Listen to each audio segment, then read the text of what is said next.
Hello, I'm Chanel, this is Spirited Stardust, and today we're looking at the Noisy Museum Tarot by LAGreenwitch. This was purchased off Game Crafters. I believe the total was around 100 Australian dollars. So this is printed on their linen finish, comes in this tuck box. There is no guidebook with this, but I think you can go online. It didn't open for me yet, so I don't know if the link's broken, but there is supposedly an online guidebook. So these are the backs. They are reversible. And the cardstock is quite thin and flexible, and it does have a glossy linen finish. So let's take a look at the cards.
Hello, so here we are back again. I still cannot access the guidebook, but I'm assuming it's just fairly basic. I think that this creator tends to just reference the artwork that's in the deck rather than write-ups, but like I said, maybe in editing I'll try again, and if there is anything in editing I'll link it up. But okay, so let's talk about the deck itself. So it comes in a little tuck box because just from Game Crafters, it's linen finished, like it's fine, you know, but I'm not going to be using that.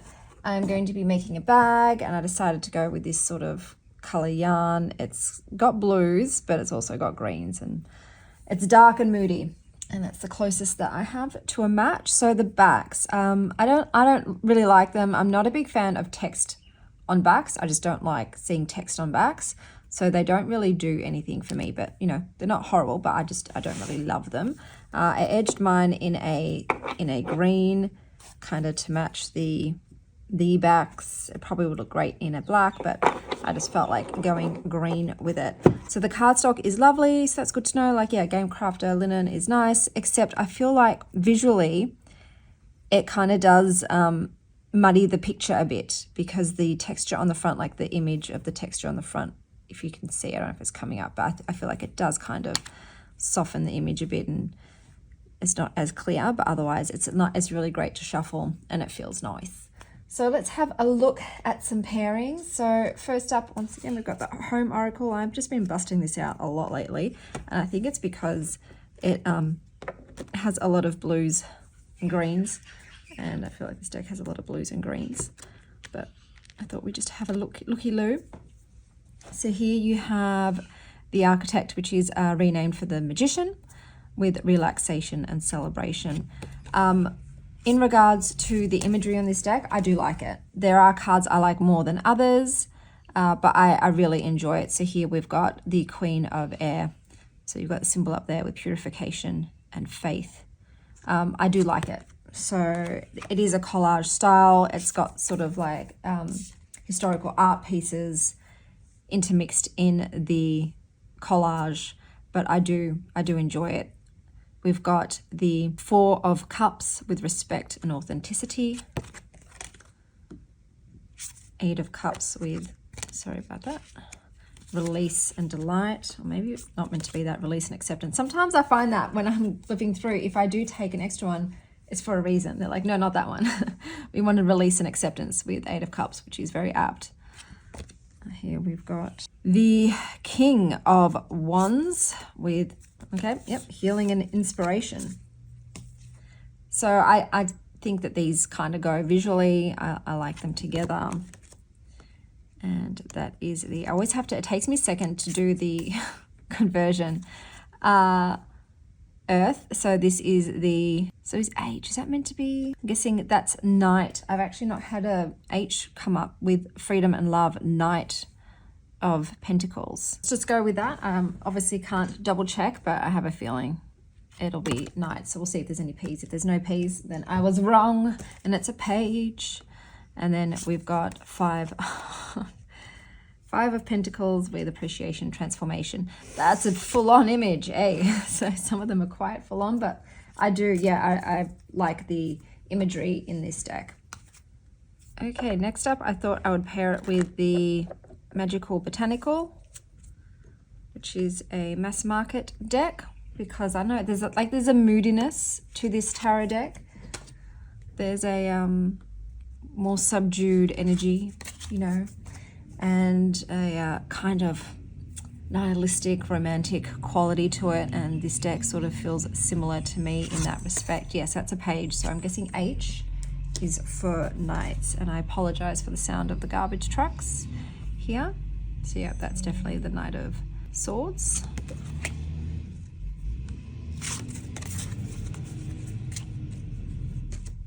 And we've got Page of Wands, Page of Fire.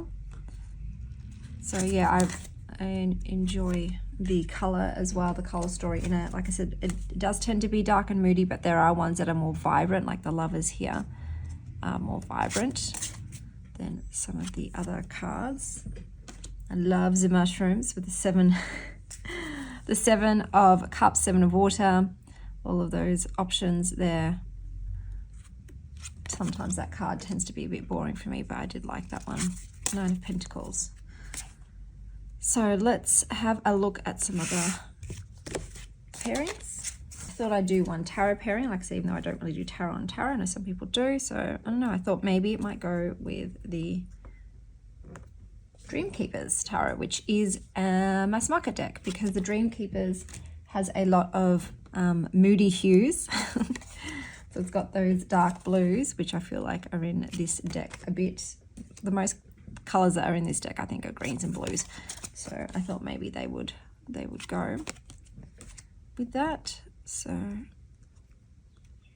let's have a look here. You've got the 10 of Pentacles with the Queen of Pentacles and 10 of Wands. The 9 of Pentacles with Knight of Cups, 10 of Swords. And the Justice card with the Empress and 6 of Swords. So yeah, I think they kind of match. Okay, so now we're going on to the decks that I paired with, the first being Sappho's Fragmented Oracle. Okay, so here we have 4 of Swords with All the Heart is Shaken and I Long and Yearn for.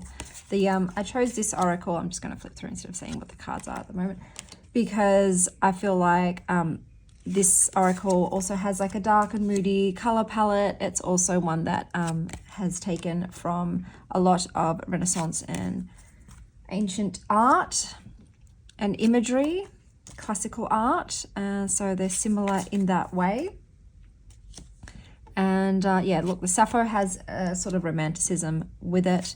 Whereas this tarot deck too, I feel like there's a bit of decadence in there, a bit of opulence, a bit of, what's that god? Bacchus.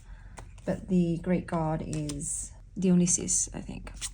So it's got that kind of Dionysian energy with me. But also the sort of tragedy and drama, over the top antics of like Greek mythology, I feel like is the energy in this deck. There's definitely a penchant for the dramatic to it. But like I said, the Sappho's Fragmented Oracle feels similar in that way. So I thought they would be a nice pairing. And yeah, I did enjoy them together. I thought they went quite well visually, even though Sappho's does have a bit of modernism in it, whereas the Noisy Museum Tarot does not so much. But those are those pairings. And then I also paired it with the Sacred Forest Oracle, which is a mass market deck. For the color palette mostly, that is the reason why I thought maybe they might go, because it's quite saturated, but it is moody. And that's the vibe I was feeling. So here we have the 6 of Swords with Uncertainty and Flow. 10 of Cups with Knowledge and Grace. So yeah, I just feel like this one brings out the color of the Noisy Tarot a bit more. It makes it feel more colorful. We have 8 of Swords with Manifesting Dreams and Purity. The Devil card with Wisdom and Healing. The 6 of Pentacles with Playfulness and Change. So yeah, I just thought, yeah, visually they were kind of pretty together and they played decently well.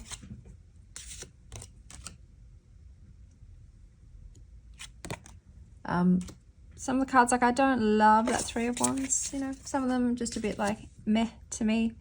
But I do enjoy most, and they use the wallpaper quite a bit in a few of the cards, so that is also a recurrent kind of theme going on. Oh, okay, I see why they couldn't have done K for Knights, because K is also for King, so that's why they've changed the letter for those.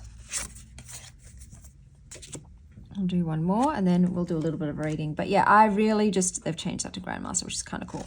I really enjoyed working with this deck. It's been fun to play with. Like I said, I like the artwork, I like the quality. There is no guidebook, so I can't comment on that, as in I haven't read whatever the author's done for the guidebook. But, you know, tarot is tarot, and that's one thing. If I don't have a guidebook for I'm not super upset about. You know, oracles, I do absolutely want something, but tarot, it's like, it's fine. I know the gist of it, you know, even if I don't know why the author's particular energetic values that they've assigned to the card. You can sort of try and ascertain it from the imagery that they present with it anyway, like where you think they're leaning in terms of their keywords and meaning for that particular card. But yeah, otherwise it's fine. So the wands sometimes do have these red lines going across, and I'm not sure how I feel about them. They're okay. So I guess, like I said, overall though, do like the deck. Very happy with it. Might check out the creator's other works, because that's always the case. Whenever I find a deck that I do like, I'm like, all right, what else have they done? Because I'm vibing with the energy that they're putting out, and I want to see what else they've got going for them. Jesus, that's quite strong for a Two of Swords. I don't normally think of the Two of Swords as being that kind of heavy and dark, but that's got a bit of an ominous feel to it for me. And I'll end it on a cute one. Oh, isn't that darling? Six of Cups, beautiful little. So that's, yeah, that's quite modern, isn't it? That kitten and that dog, that's quite modern. So I don't know if there's a lot of modernity in the cards, generally not, but that one does stick out with the modern elements there. So let's do a little reading. Okay, so for a week ahead energetic reading, starting it off with the Three of Swords.